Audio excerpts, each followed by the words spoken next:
Várias gerações de crianças brasileiras já foram vacinadas contra dezenas de doenças. A vacinação reduziu expressivamente a mortalidade infantil no Brasil. Agora é hora de vacinar contra a Covid-19, mas a adesão a essa vacina para crianças entre 5 e 11 anos está baixa. Cerca de 20% dos pequenos foram receber a primeira dose da vacina. Hoje a gente vai conversar e tirar suas dúvidas sobre vacinação infantil contra a Covid-19. O Sala de Convidados está no ar. Desde que a gente se entende por gente, a gente vai a um posto de saúde ser vacinado e a gente leva os nossos filhos, né? Meus bisnetos, todos eles estão vacinados e não tiveram problemas nenhum. Eu só chorava quando eu era bebezinho, assim. A partir de 5 anos, 4 anos, eu não chorava mais. Você nunca sabe o que é verdade e o que é não. Os pais precisam entender que a vacina é uma vacina segura. Tem que dar a vacina que tiver disponível. A segurança está na vacina. Tem que vacinar criança, tem que vacinar adulto, tem que vacinar velho. Não doeu nada. Conversando comigo hoje sobre vacinação infantil contra a Covid-19, Neilton de Oliveira, médico, assessor do Ministério da Saúde, conselheiro nacional de saúde e membro da mesa diretora do Conselho Nacional de Saúde. José Serbino, infectologista e membro do Comitê Científico da Secretaria Municipal de Saúde do Rio de Janeiro. E Ricardo Chaves, professor de pediatria da Faculdade de Medicina da UERJ. E a gente adora quando você participa de casa, me mandando suas perguntas ou dividindo a sua experiência com a gente. Tem dúvidas? Eu recebo aqui pelo WhatsApp 021 99701 8122 ou pelas redes sociais do Canal Saúde, então não deixa de participar.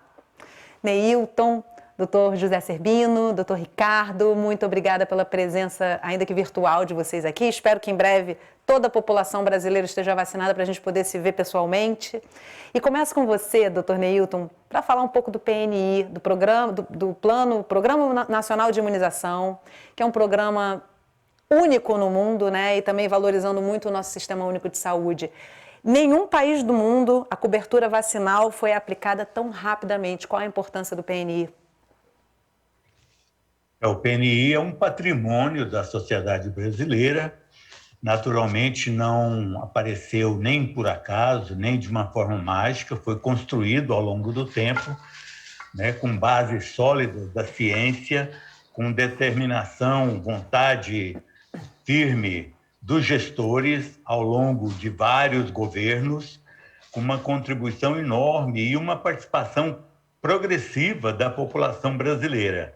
Então, a gente se orgulha de ter um maior e o mais eficiente programa de vacinação do planeta. Embora, nesse episódio da Covid-19, a gente tenha patinado em alguns momentos e tenha visto uma certa fragmentação na própria sociedade.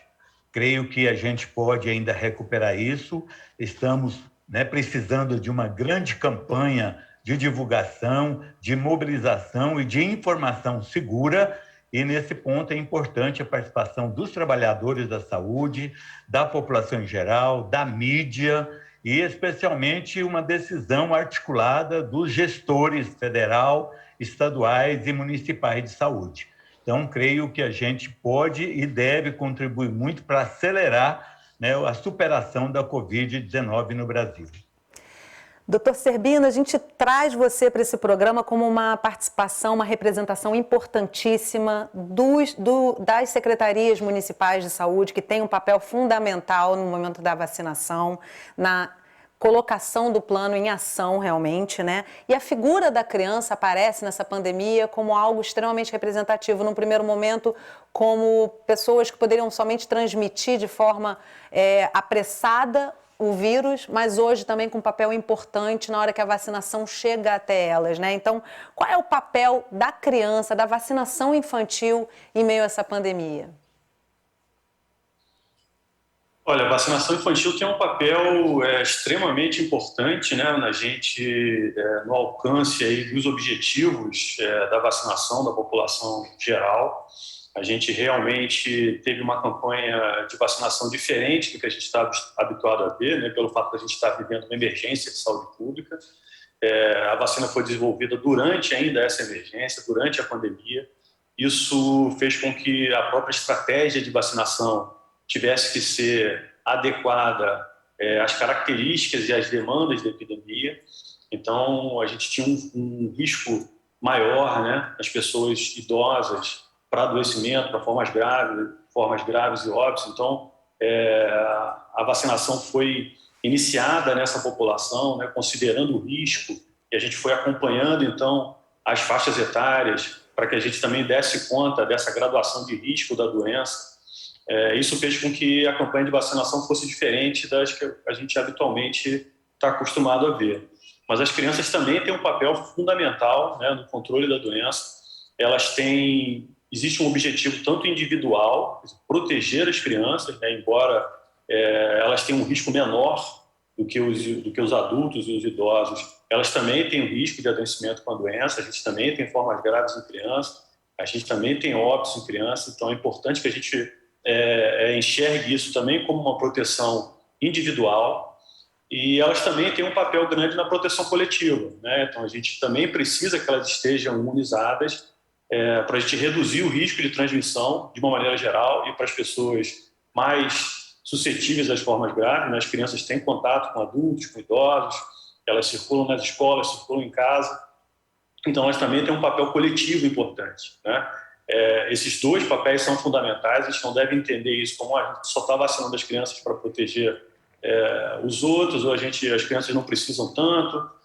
Na verdade, a gente precisa dar conta dos dois objetivos, proteger as crianças e proteger também e contribuir para essa proteção coletiva. Então, a vacinação infantil, nesse momento, ela é fundamental e é uma das prioridades do momento.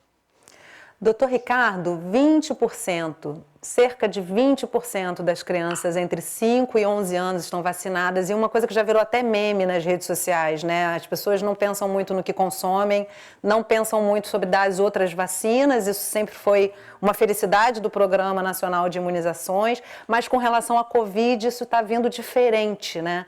E aí o que você observa no seu consultório, de onde é que vem esse medo, né? E o que está impedindo da gente avançar com relação à cobertura vacinal das crianças?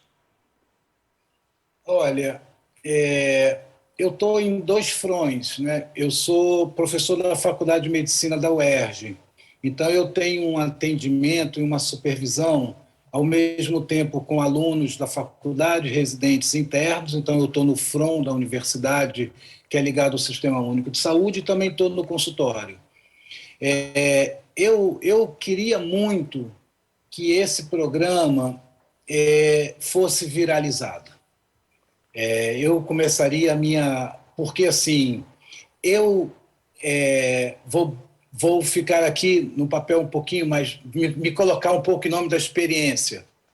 34 anos de formado em pediatria, com quase 30 anos de professor. Duas coisas são impressionantes.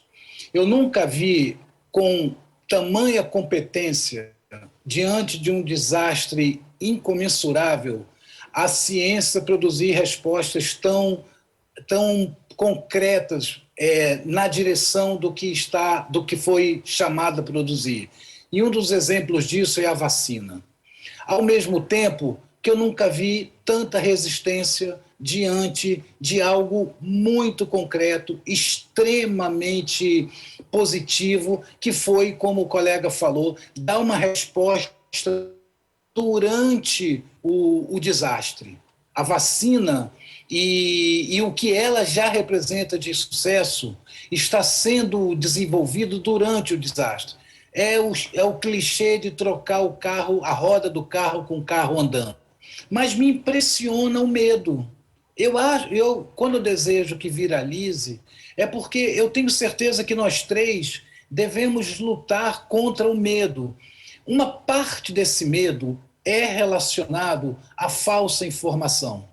E no nosso país, eu sinto uma falta absurda de uma centralização da boa informação, em nome da saúde pública. Porque eu, com 34 anos de formado, nunca ninguém me perguntou sobre efeito colateral na perspectiva da BCG, da vacina rotavírus, da vacina contra meningite, da vacina contra sarampo. E essas vacinas foram controlando essas doenças que a gente erradamente na infância chamava doenças comuns da infância. E hoje a gente não aceita mais nem rubéola, que é uma doença que eu posso dizer que é uma doença, excetuando a grávida, claro, tem casos, mas a rubéola não é para ter nenhuma. E hoje eu tenho como oferecer. Então, a gente tem dados. As crianças, a gente vive uma dualidade. Quando eu vejo uma criança com Covid, eu não penso na morte.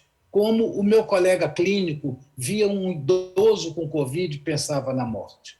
Mas quando eu vou estudar os números do Brasil e quando eu vou estudar o que acontece com uma doença infecciosa que tem uma vacina, eu vejo que nossos números de adoecimento não são bons. Então, a gente tem uma vacina. Por que as mães estão com medo? A gente tem que vencer esse medo. Vamos conversar sobre isso ao longo do programa, e a gente foi às ruas e viu também um pouco do que se pensa entre a população sobre isso, né? As vacinas estão nas nossas memórias de infância. Quem nasceu dos anos 70 para cá no Brasil já se protegeu contra várias doenças através do Programa Nacional de Imunização. Nossa reportagem começa no Largo do Machado, na zona sul do Rio de Janeiro. Por aqui muita gente com pressa, quase na hora do almoço. Mas no meio dessa correria, a gente bateu um papo sobre vacinação, as lembranças marcadas na caderneta que fazem parte da vida dos brasileiros. Sim, claro que lembro, e era muito tranquilo. Graças à vacina, quando eles eram pequenos, não tiveram nenhum problema em relação a essas doenças que estão por aí.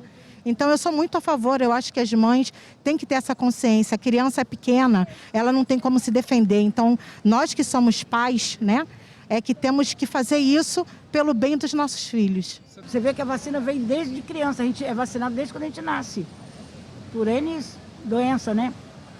Então, eu tenho cicatriz até hoje de vacina. O Programa Nacional de Imunizações já tem quase 50 anos de história. O PNI conta com vacinas para mais de 30 doenças. Por ano, cerca de 300 milhões de doses são disponibilizadas. São 38 mil salas de vacinação em todo o país. Para se ter uma ideia da importância desse programa, de acordo com um relatório da Unicef, o Fundo das Nações Unidas para a Infância, em 22 anos, o índice de mortalidade de crianças no Brasil caiu 77%. E com esse histórico, quem trabalha na área da saúde até se assusta com a quantidade de dúvidas com a vacinação contra a Covid-19 para crianças. A gente fica espantado, porque assim, desde que a gente se entende por gente, a gente vai a um posto de saúde ser vacinado e a gente leva os nossos filhos, né, para serem vacinados. Então, assim, espantoso. Isso se dá por conta dessas fake news, né, dessa onda de notícias falsas, mas que de verdade os pais precisam entender que a vacina é uma vacina segura, que os profissionais que estão aqui são profissionais treinados e que trabalham em campanha de vacinação, trabalham em sala de vacina durante anos, né? Tem profissional aqui que trabalha numa sala de vacina há 20 anos, há 8 anos, há 10 anos. O René diz que as fake news também deixaram ele preocupado na hora de levar o filho, o Fênix, de 9 anos, para vacinar. Muito comentário, muita notícia, muita coisa que está rolando por aí que não se sabe que coisa é. Então às vezes uno fica meio, não, que será essa vacina, de onde vem, quem fez. Mas depois de muitas dúvidas, ele decidiu levar o pequeno para tomar a vacina. É o único jeito que a gente pode precaver alguma coisa, não? Impedir algum contágio. O medo de tomar a vacina contra a Covid-19 atingiu muita gente. Você sabe que no começo, sim, que veio, que nem estava tendo a vacina, eu também falei, eu não vou me vacinar. Aí depois eu analisei, pensei bem, falei, não, tem que me vacinar sim. O certo é vacinar, com certeza. Porque se não vacinar é pior, eu acho. Tem que vacinar sim, eu pelo menos acho, meus bisnetos todos estão vacinados e não tiveram problemas nenhum. Eu sou pai e tenho 2 filhos. Tenho uma menina de 15 e um menino de 11. Estão estudando. Se não tomar a vacina, eles vão para o colégio, quando vêm para casa, mesmo que eu já fui vacinado, vou tornar a contrair de novo a Covid de novo, mesmo que não seja tão forte, entendeu? Mas vou pegar, posso também passar por meu pai, minha mãe, ou outras pessoas também, colega de trabalho. Então, no meu caso, eu sou a favor. Se nós adultos já tomamos, como eu, que a terceira dose eu já tomei, por que eu não vou imunizar o meu filho? Eu levei minha filha, entendeu? E o importante, né, cara, que é todo mundo vacinado, entendeu? A segurança tá na vacina. Se você se vacinar, você tá seguro, entendeu? Então, o ideal é vacinar, tanto adulto, tanto crianças. Eu acho que tem que vacinar. Tem que vacinar criança, tem que vacinar adulto, tem que vacinar velho. A minha mãe, por exemplo, é acamada, o SUS foi maravilhoso. Ligamos uma vez, eles deram as 3 doses, as outras não precisamos nem ligar de volta. Então, eu acho que é top. Aproveitando o programa, tá na hora de tirar dúvidas. O pessoal também mandou perguntas para os especialistas. Eu queria até fazer uma pergunta que eu acho que é as dúvidas que têm os pais. Tem alguma contraindicação à vacina, algum efeito ao contrário? Tem alguma coisa que pode estar acontecendo? Era uma das coisas que eu ouvi falando que a Pfizer era a única vacina que servia tanto para adultos como para criança. Isso realmente é correto? Ou existe outra vacina para as crianças? Olha, eu estou sentindo falta da sua participação. Esse é um programa de serviço. Eu sei que tem muita gente com dúvida, então não deixa de participar. Manda uma pergunta, um comentário, sua preocupação, o que quer que seja para a gente trazer e compartilhar com os nossos convidados. E eu já retomo essa conversa, gente, trazendo as 2 perguntas que foram feitas na matéria, né? Doutor Cerbino, a Simone perguntou se tem alguma contraindicação às vacinas. Então, para a primeira dose, né, no caso das crianças, a gente não tem uma contraindicação, né? Essa vacina pode ser aplicada em crianças que têm imunodepressão, é uma vacina que não contém organismos vivos, né? O que pode acontecer é, apresentando alguma reação à primeira dose, pode haver contraindicação para a segunda dose, né? A gente não tem, a vacina não foi utilizada anteriormente na população, a gente não tem casos de alergia antes da primeira dose. Então, assim, não há nenhuma contraindicação formal à vacinação das crianças, né? A gente teve inicialmente a vacina da Pfizer sendo aprovada para os adolescentes, depois isso foi estendido às crianças, e agora a vacina, a Coronavac. Então, a gente tem 2 opções, né? Caso a criança apresente alguma reação alérgica, alguma das vacinas na primeira dose, ela pode receber uma segunda vacina diferente, mas contraindicação não há. Existem reações adversas, como toda vacina, todo medicamento podem levar a reações adversas, né, que em geral são leves, a gente não tem reações graves sendo registradas, né, e as 2 vacinas foram aprovadas com um perfil de segurança bastante positivo. Assim, a gente não tem maiores preocupações com relação à segurança das vacinas nas crianças. E aí, com isso, o doutor Cerbino já respondeu a pergunta da outra Simone também, são 2 Simones fazendo a pergunta, sobre se a Pfizer é a única que serve para adultos e crianças, ou as crianças podem tomar outras vacinas, né? E aí, doutor Ricardo, existe uma preocupação dos pais quanto a vacinar ou não, e muitas dúvidas, né? Como a gente citou no início do programa, na sua fala mesmo você trouxe isso, que nunca se teve isso com outras vacinas, né? Mas como é que a gente traz essas dúvidas, essa angústia, essa ansiedade para divulgar a ciência, né? Para conversar sobre ciência e todo esse processo que, sim, como você também disse, é uma roda girando aí, né? Eu acho que a gente precisa... eu sinto muita falta de política pública. Eu sinto muita falta de uma campanha nacional.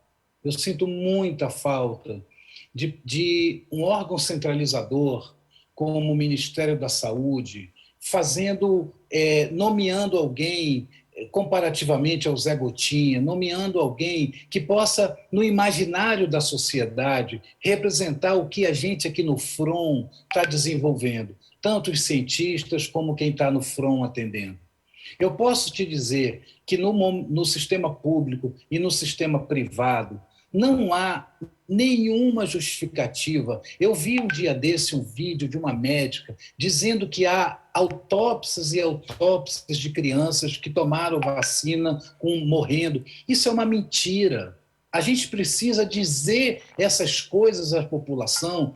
Agora, a gente precisa de alguém falando nacionalmente, porque eu falo no meu consultório, eu falo no meu ambulatório, eu falo no Hospital Pedro Ernesto, mas eu sou uma ponta, uma gota nesse sistema enorme. E quando eu vejo o colega falar no PNI, caramba, a gente já vacinou milhões de pessoas por dia no Brasil. A gente já interrompeu com campanhas uma epidemia de paralisia infantil, com vírus vivo atenuado. Imagina comparando, a gente botava e bota ainda o vírus vivo da paralisia infantil no corpo das crianças e elas não têm paralisia infantil. Nunca ninguém ficou na fila morrendo de medo de tomar a gota da paralisia infantil. E a gente foi um exemplo para o mundo. Então, os números, nós temos os números, é da ordem de 10 casos por milhão de vacinas aplicadas. E não tomar também tem muitas consequências, né? De febre e mal-estar. Sim. É da ordem de febre e mal-estar. A miocardite, que ganhou uma fama, a gente não teve em mais de 1 milhão de crianças 20 casos. Agora, nós estamos dominados pela informação falsa. Nós estamos dominados por pessoas que têm uma influência na sociedade, trazendo às famílias das crianças o medo. Eu não digo que a gente deveria nem trazer o medo do Covid. A gente tem que trazer a boa informação. Mas se eu quiser discutir o medo, é muito pior ter Covid do que tomar vacina. E transmitir também, né, doutor Ricardo? E veja só uma coisa, um segundo. O desastre escolar. Sim. A gente está diante de um desastre escolar no nosso país, com escolas fechadas pelo Covid. Será que não dá conforto abrir as escolas com as crianças vacinadas? Com certeza, é muito importante essa reflexão. Será que os professores não se sentem seguros dando aula para crianças vacinadas? Será que nós, médicos, não nos sentimos melhores atendendo crianças vacinadas? É pensar na sociedade, né, doutor Ricardo? E vem alguém com a informação falsa, com influência na sociedade, com poder público, não vou vacinar meu filho. Olha que péssimo exemplo essa pessoa está dando para a gente. A vacinação é uma questão social, né, doutor Ricardo? É importante saber, a gente não toma decisão só por nós. E aí, doutor Neilton, pensar na adesão à vacina, doutor Ricardo já trouxe bastante sobre isso, mas eu quero te convidar também a comentar e complementar. Que questões mais passam por isso, né? Quais são os mitos sobre as vacinas e sobre a vacina da Covid em seus mais diversos laboratórios, que nesse momento impactam realmente nessa questão da adesão à vacinação? Eu acho muito oportuno essa reflexão que nós estamos aqui fazendo, e a professora Zulmira Hartz tem uma frase que eu gosto muito, que ela diz: problemas simples, soluções simples. Problemas complexos, soluções complexas.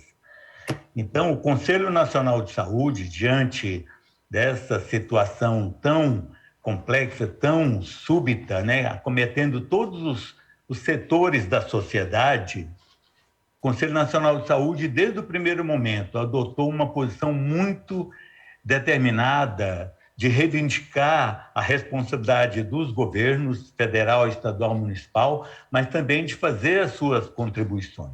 O Conselho Nacional de Saúde apresentou um plano de enfrentamento e pediu e várias vezes insistiu, repetiu essa reivindicação de que fosse feita uma campanha nacional de informação, de divulgação, de mobilização, tal como já fizemos em outras épocas. Agora, o que eu vejo é que essa fragmentação da sociedade, principalmente a veiculação de notícias falsas, mentirosas, não é próprio só da pandemia. Ela já estava, nossa sociedade já estava contaminada antes da pandemia com esse divisionismo, né? Com fake news em todas as informações. A ciência nunca foi tão desconsiderada como agora. As vacinas, quando elas são autorizadas, nós temos 2 autorizadas hoje para vacinação infantil, mas daqui a pouco vamos ter outras também autorizadas. É feito todo um trabalho criterioso pela ciência, pela Anvisa, que hoje é uma instituição extremamente respeitada. Agora, essa contaminação da fragmentação da sociedade, o negacionismo, está uma onda negacionista nos governos, nos profissionais de saúde, né? Vários colegas médicos, eu sou professor da universidade também, sou médico, e eu vejo alguns colegas e professores negando isso. Eu vejo gente das igrejas, gente trabalhadores de saúde, da sociedade. Então, nós precisamos lutar muito contra isso. E o Conselho Nacional de Saúde está agora discutindo a possibilidade de fazer uma articulação com gestores, trabalhadores, a OPS, o próprio Ministério, mas se o Ministério não vier, se o Estado não vier, quem não vier vai ficar para trás, porque nós vamos fazer uma grande campanha, aproveitando o dia 7 de abril, que é o Dia Mundial da Saúde, para fazer uma grande campanha de mobilização, divulgação para proteger nossas crianças, proteger nossa população e proteger nosso país. Saúde é o principal fator de desenvolvimento de uma nação. E a vacinação já mostrou isso. Gente, nós estamos tendo agora na África já paralisia infantil com vírus selvagem, com a globalização que existe no mundo hoje, todos os países estão em risco. Então, nós não podemos só avaliar e discutir a importância da vacinação contra a Covid. É todo o sistema de vacinação. E é fundamental nós termos vacinas disponíveis, vacinas bem informadas e os pais das famílias mobilizadas para levar suas crianças e para defender a informação segura e verdadeira. Boa notícia essa dessa campanha, vamos ficar todo mundo atento a isso. Eu quero encerrar esse bloco com uma mensagem da Rita Bibi, sempre participando aqui do programa. Obrigada, Rita. Ela diz o seguinte: eu, enquanto cidadã brasileira, também compartilho com essa indignação do Dr. Ricardo, principalmente em relação à desinformação desastrosa que enfrentamos em relação às vacinas. Muito triste. Rita, obrigada pela sua participação e você que está em casa, aproveita aí o intervalo para participar também. No próximo bloco, a nossa equipe acompanha um dia de vacinação infantil contra a Covid. A gente já volta, não sai daí.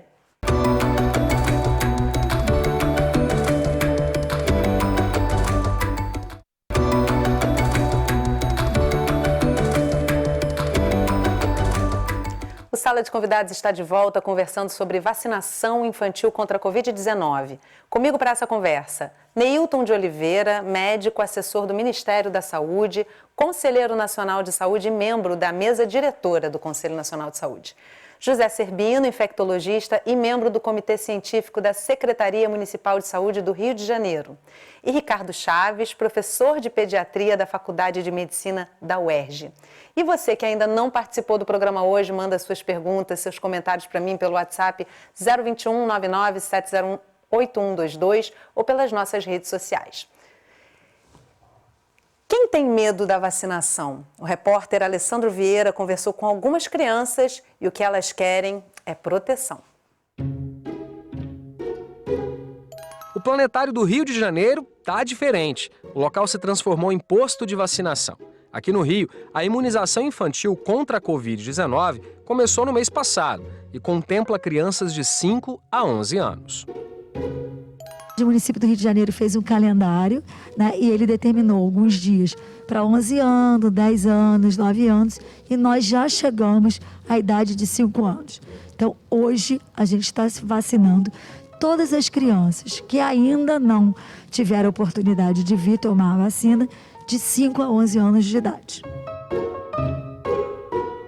Os pais ficam sempre perguntando para a gente se a vacina é segura, né, por ser uma vacina nova, e se a vacina causa alguma reação na criança, se ele vai ter alguma reação adversa, se ela vai ter alguma complicação. Existe o mito da miocardite, que eles escutam falar que as crianças vão desenvolver miocardite. Então, assim, são muitas dúvidas. O que a gente faz aqui é tentar acalmá-los, mostrar que a vacina é segura, mostrar a importância da vacina para a gente conseguir realmente combater essa pandemia, mostrar que a vacina é a saída. A Juliana conta que ficou preocupada, buscou mais informações e decidiu trazer a criançada. Ela e o marido trouxeram os 2 filhos, o Luca, de 9 anos, e a Giovana, de 6. Fiquei um pouco apreensiva, porque a gente fica recebendo um monte de mensagem que você nunca sabe o que é verdade e o que é não. Então eu me informei com o meu pediatra, ele me tranquilizou e falou para eu vir vacinar, não ficar preocupada. E eles voltaram para a escola, então até em respeito a todos os colegas de colégio, a gente também vai vacinar, então eu estou tranquila agora. Caderneta de vacinação nas mãos e a família toda unida. A Giovana sabe por que é importante tomar a vacina. Para se proteger do Covid. E na hora de tomar a vacina, ela fechou os olhinhos bem rapidinho, mas logo olhou para a seringa. Foi só uma picadinha. Já a Patrícia pediu uma forcinha para registrar o momento. Ela trouxe a filha, a Carolina, de 9 anos. Na tela do celular, dá pra ver que foi só um susto. Assim, eu não vou mexer, senão vai doer mais. Tá com a minha mão. Relaxa, respira fundo. Vamos lá, respira fundo e vamos. Olha pra tia. Olha pra tia. Só isso? Só isso. Não doeu nada. Mais aliviada, a Patrícia conta que não teve dúvidas. A vacina é eficaz, segura e um sinal de esperança em um movimento contra a Covid-19. É voltar à vida normal, né, e estar imune a essa doença que parou a vida de todo mundo. As crianças voltarem a ter uma vida normal na escola, no clube, com outros amigos. Voltar ao que era antes, que é o que a gente tanto quer, né? A mãe do Guilherme e do Bernardo diz que inicialmente se preocupou com qual vacina os meninos iam tomar. A gente ficou na dúvida, porque tinha disponível para eles a Coronavac e a Pfizer. E a gente ficou na dúvida, qual é melhor? Mas enfim, não tem isso, né? Tem que dar a vacina que tiver disponível. Hoje foi a Pfizer, se fosse a Coronavac, seria a Coronavac, né? Os dois flamenguistas posaram para a foto e se vacinaram, rapidinho. O Guilherme, de 9 anos, diz que vai ficar mais tranquilo a partir de agora. As crianças podem transmitir. E aí, toda semana quase, eu tô com a minha avó, com o meu avô, e aí pode transmitir. Pegar Covid pro hospital. Eles já pegaram o meu avô. E medo, ele também não sente, não é mesmo? Não, eu já tomo vacina há muito tempo. Desde bebezinho. Eu só chorava quando eu era bebezinho, assim. A partir de 5 anos, 4 anos, eu não chorava mais. Você que está em casa, já vacinou seus filhos? Tem dúvidas ainda? Aproveita que a gente está aqui com 3 renomados especialistas, vão saber responder tudo que você precisa.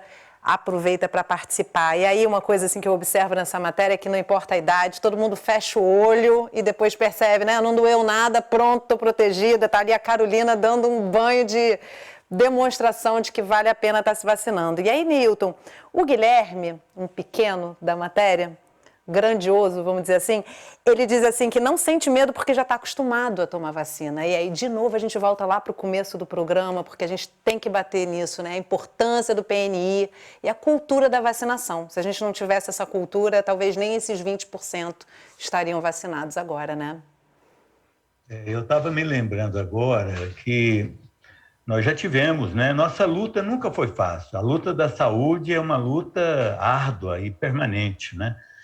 Oswaldo Cruz, que hoje é o nosso herói nacional, né? Um baluarte e um referencial enorme da ciência brasileira, da saúde pública brasileira, ele quase foi, né, linchado no início do século XX, né, com a revolta da vacina. A população desinformada achava, né, porque a vacina é para matar os velhinhos, aquela coisa toda. Nós tivemos no Brasil, né, centenas de episódios semelhantes, né, quando veio, inclusive, alguns outros exemplos. Não, essa vacina da gripe para idosos é para matar os velhinhos, é por causa dos... Então, nós sempre tivemos isso. Só que, como eu dizia, nós nunca tivemos uma pandemia tão agressiva e tão mundial e tão súbita numa sociedade que já estava fragmentada. A gente estava, né, vivenciando o divisionismo nas famílias, nas universidades, em todos os lugares.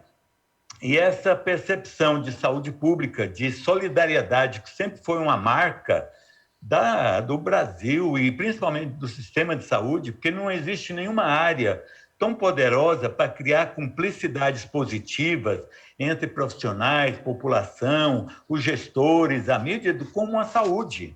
Então, eu penso que a gente está enfrentando uma dificuldade muito grande, mas estamos dando conta de superar isso.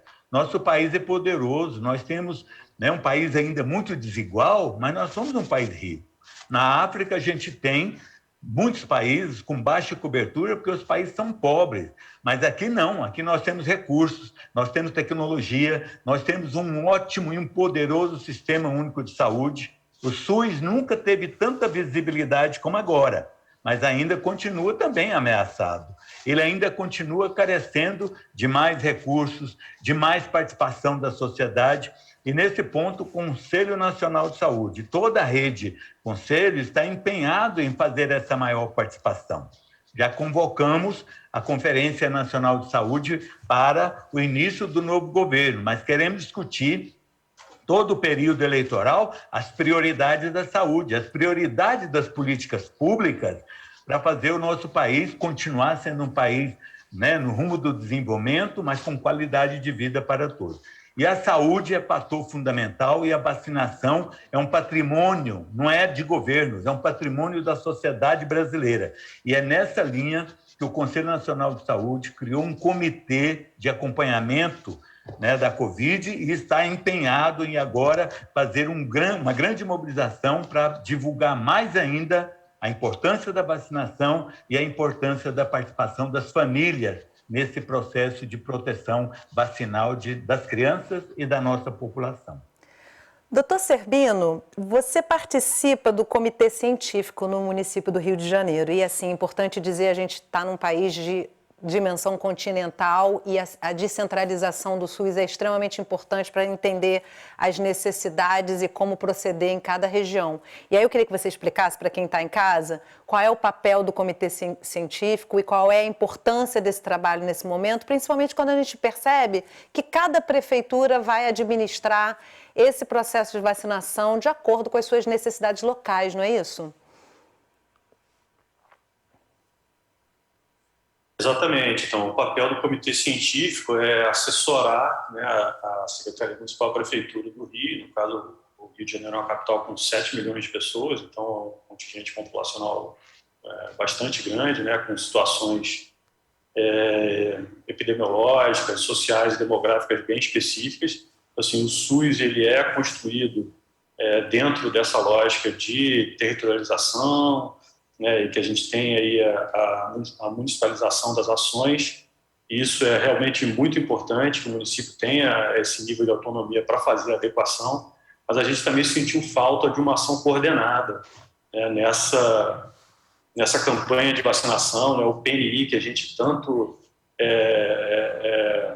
considera, né, nas vitórias que ele alcançou ao longo do tempo, né, ele sempre primou por uma ação coordenada nacional. As recomendações de vacinação sempre foram centralizadas e os municípios faziam essas adequações conforme as suas realidades, né? Esse me parece o melhor modelo, é um modelo que a gente vinha adotando até esse momento. E durante a pandemia, que, como eu mencionei anteriormente, realmente é uma situação de exceção, né? A gente vive, tem que considerar isso também, né? A gente fomos apresentados uma série de desafios que precisavam ser resolvidos a cada momento, então é natural que algumas adaptações precisem ser feitas, mas a gente sentiu falta de uma coordenação, de uma ação também de comunicação coordenada, que também é super importante para vencer essas resistências, né?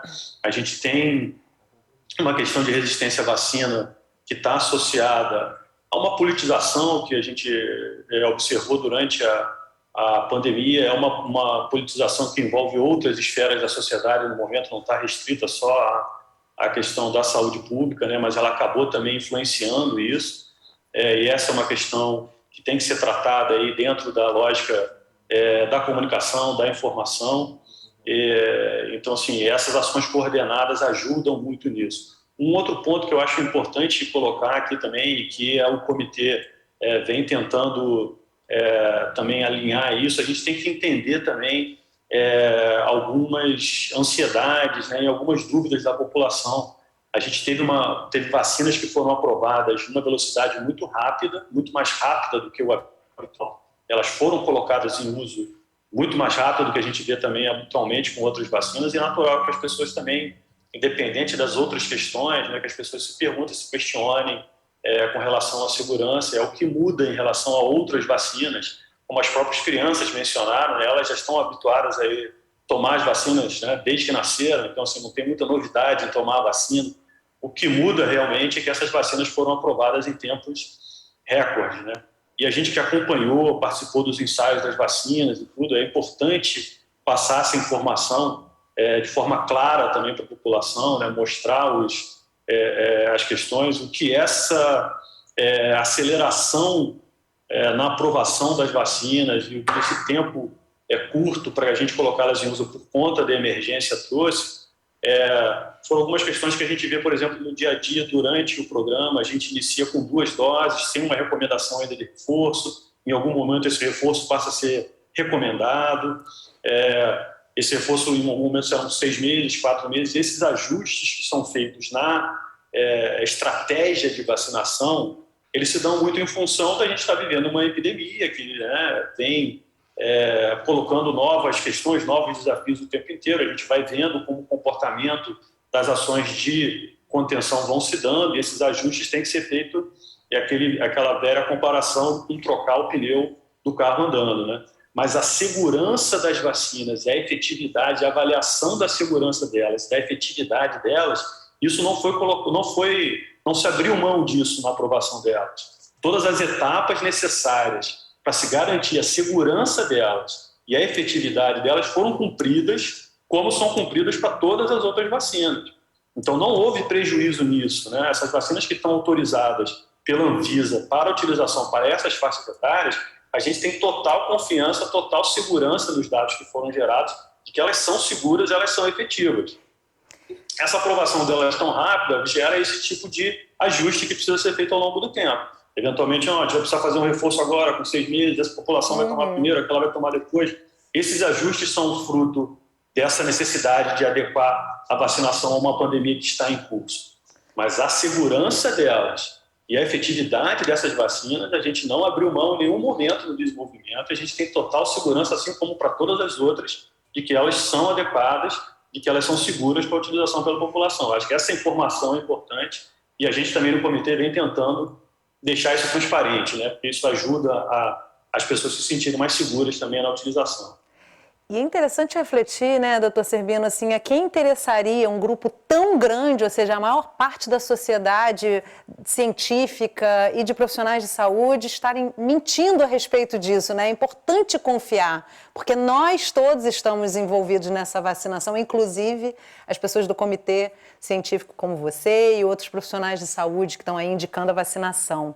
E aí, doutor Ricardo, a Juliana, a mãe que leva 2 crianças para se vacinarem, ela fala assim que estava preocupada e pediu orientação para o pediatra. Isso é muito comum, né? Então, queria que você falasse um pouco da importância desse profissional, da segurança que ele pode passar e das orientações que ainda são necessárias nesse momento.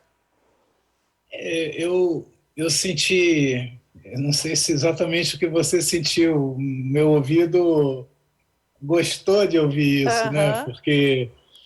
Porque reforça o nosso papel, né? O pediatra tem uma ação assim, o pediatra é o médico da criança, o pediatra é o médico da criança num atendimento mediado sempre por alguém, na maior parte das vezes, a mãe. O pediatra é quase o médico de família, né? Então, assim, as informações circulam muito. Você não está me ouvindo? Estou te ouvindo. As informações circulam muito.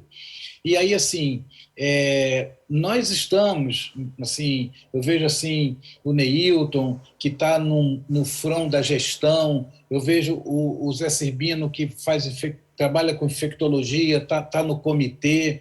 A gente está no front do atendimento, entendeu? Nós estamos ali, assim, numa consulta que pode ser de acompanhamento de crescimento e desenvolvimento, que pode ser de aleitamento, que pode ser num parto, que pode ser por uma febre de uma outra questão que não seja infecciosa, ou como na maior parte das vezes. O Covid invadiu isso tudo. A discussão do Covid invadiu. Tem um lado que eu queria dividir com vocês: nós estamos exaustos. Nós estamos trabalhando há 2 anos, todos os profissionais de saúde, exaustos. porque nós estamos nos dedicando ao combate a essa epidemia de corpo e alma. Nós adoecemos de Covid. Nós aprendemos a nos cuidar para se prevenir do Covid. Não pense você que é simples botar uma máscara e não se contaminar. A gente teve que reaprender. Como é que a gente vai falar mal da vacina? Muito boa pergunta.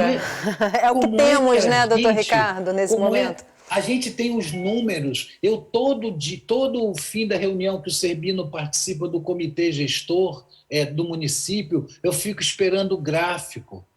A gente tem um gráfico que mostra que é irrisória a internação e a morte de pessoas vacinadas. Vacinadas. Sejam elas idosos, sejam elas não idosos, sejam mulheres, trabalhadores, e agora, com a vacinação na infância, também de crianças. A gente está recentemente recebendo um trabalho que mostra os resultados na mesma direção. Então, por favor, senhores pais, mães, cuidadores, avós, famílias, professores, nesse momento que continua tendo menos impacto a infância, no contexto geral da epidemia, evidentemente adoece muito mais adultos, adoece muito mais idosos, adoece muito mais pessoas que são diabéticos, etc.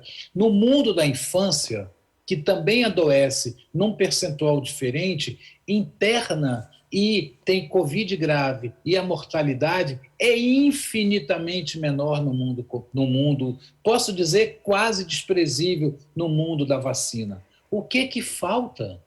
Isso sem falar de sequelas, né, doutor Ricardo? Agora eu quero trazer, a gente está chegando já no final do programa, deixo até vocês à vontade também para passar por isso aí, porque as pessoas pensam que o único problema da Covid é morrer. É um grande problema morrer, mas a Covid deixa sequelas, né, e algumas bem importantes, né, dependendo do indivíduo, né, e do seu histórico também. Agora, doutor Neilton, questões sociais, porque muitas pessoas dizem, não faz isolamento, eu não vou tomar vacina, vou me isolar, as pessoas estão indo para a festa, estão andando em transporte público, não deveriam. Parece assim que é uma questão de escolha, né? E a questão da vacinação também é olhar para isso, né? Olhar para uma questão social e tentar dar alguma equidade no confronto, no enfrentamento contra esse vírus, né?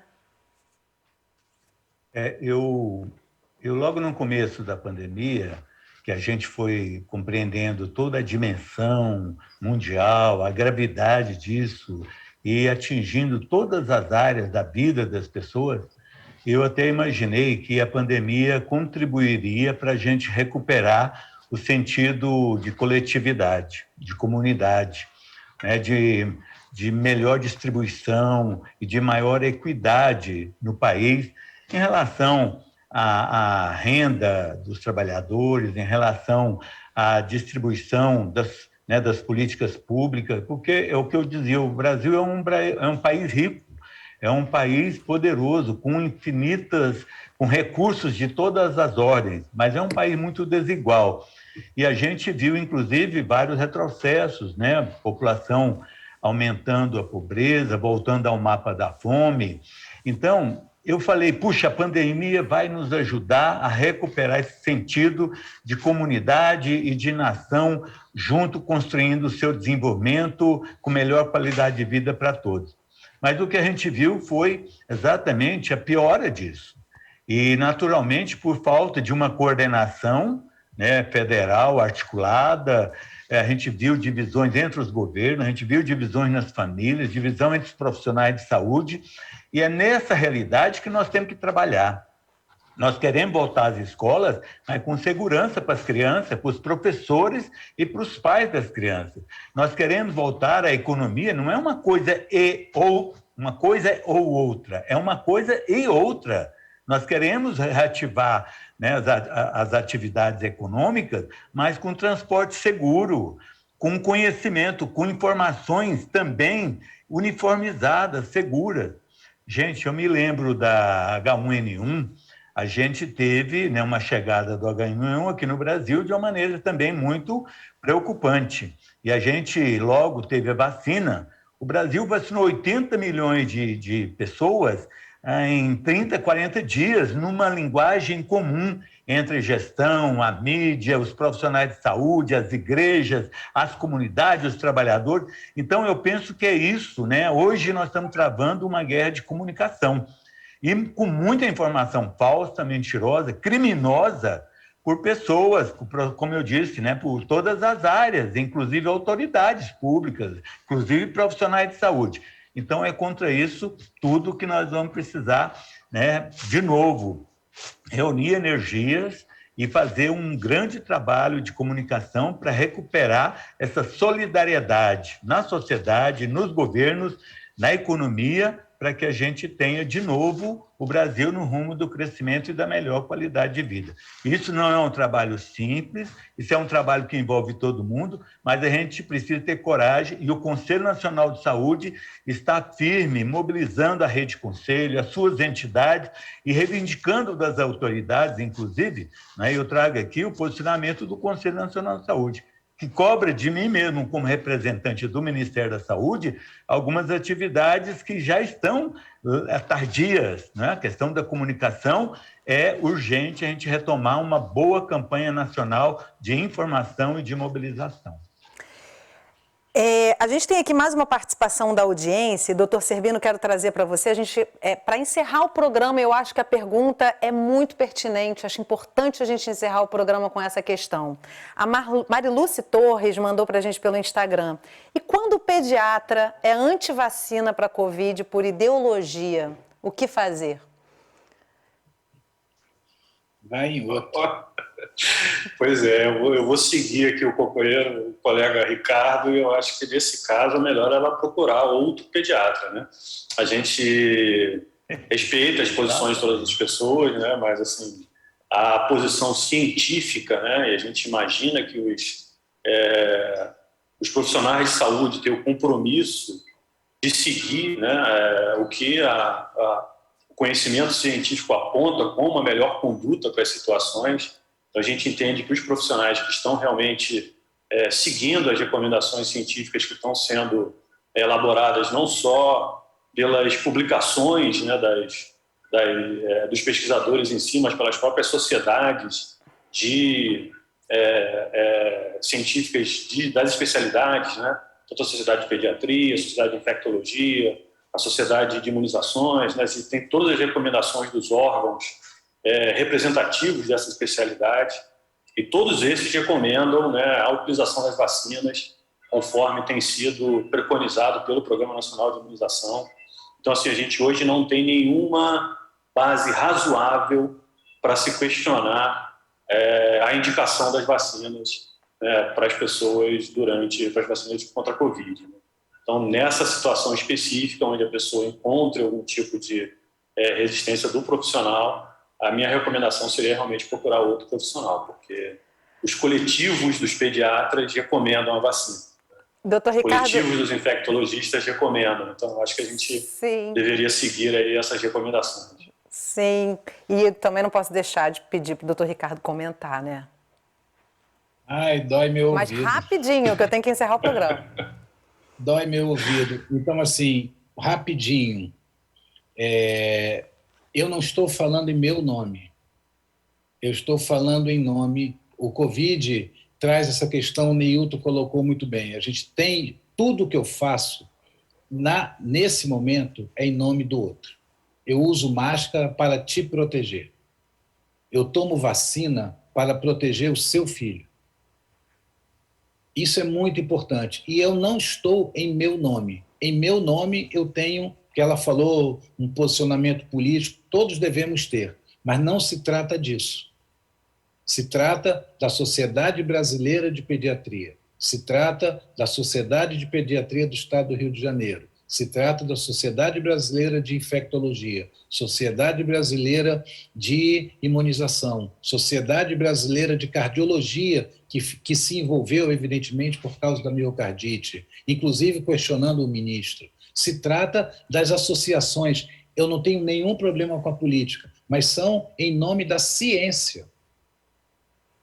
são em nome da ciência. Então, se eu tenho um profissional que hoje, pediatra, não está defendendo a vacina, a Sociedade Brasileira de Pediatria precisa saber. Porque a Sociedade Brasileira de Pediatria, em nome da saúde das crianças, defende a vacina. Porque criança que não se vacina tem risco absurdamente superior de adoecer e ter Covid longo, e ter Covid, e ter síndrome multissistêmica inflamatória crônica com 3 semanas pós-Covid e internar no CTI, aí sim com uma doença miocárdica, ter sequelas. Então não se trata de politizar esse tema. Até porque, né, a discussão doutor Ricardo? política. Se trata da ciência. Esse colega, a sociedade precisa saber o que ele está fazendo como profissional. Até para te interromper, porque infelizmente a gente precisa encerrar o programa, mas no dia que ideologia salvar uma vida, realmente aí a gente vai todo mundo pensar igual, né? Bom, quero viver, então vou ter essa ideologia. Enquanto isso não acontece, vamos seguir seguindo a ciência, vamos continuar seguindo a ciência e a consciência nesse caso, né? Muito obrigada pela participação de vocês, doutor Neilton, doutor Cerbino e doutor Ricardo. Um grande serviço prestado hoje aqui. Com certeza vamos viralizar esse programa, doutor Ricardo. Obrigada a você que acompanhou o programa de hoje. Se quiser viralizar essa conversa, entra no site do Canal Saúde, lá você encontra um acervo com toda a nossa programação, inclusive esse programa. E não esquece que toda semana a gente tem um assunto relevante para dividir com você, então eu te espero no próximo programa. Até lá!